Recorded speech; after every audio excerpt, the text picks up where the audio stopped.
Des moments avec Dieu avaient un temps de réflexion pour chaque jour. 13 octobre. L'amour du Fils.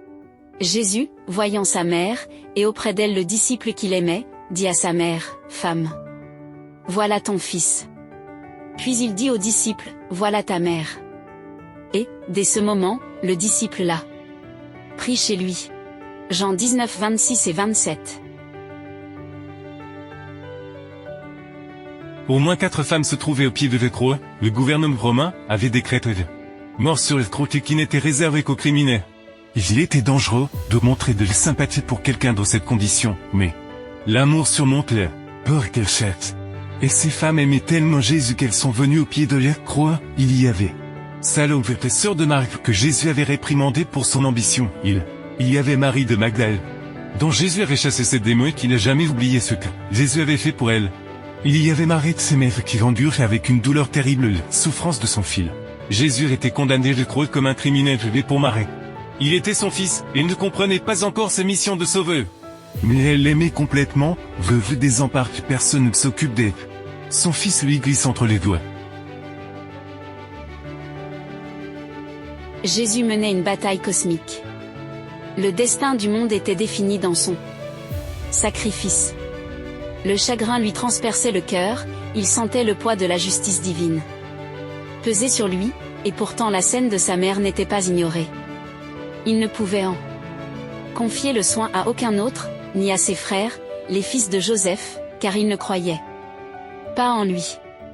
Il ne pouvait la confier qu'aux disciples qu'il aimait tant, à Jean, et celui-ci l'a reçu comme sa mère.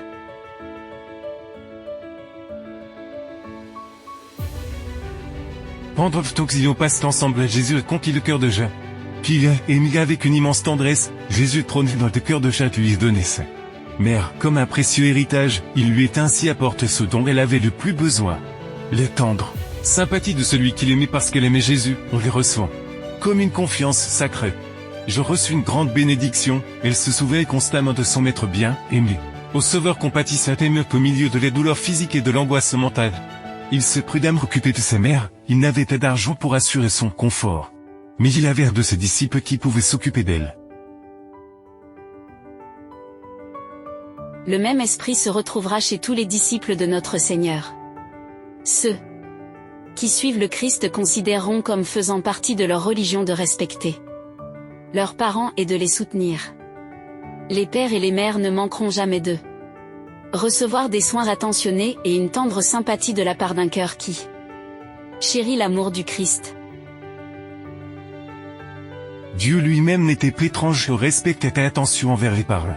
Un téléphone point qu'il en a fait l'un de ses commandants, un téléphone commandement doit être respecté. Quel que soit le mode de vie que l'on veut, c'est qu'il suffit d'honorer ses parents. Honore les dit la Bible.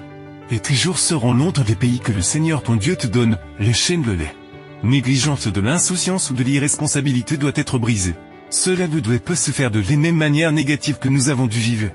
Mais nous devons nous occuper d'eux avec l'amour d'enfant. Amen.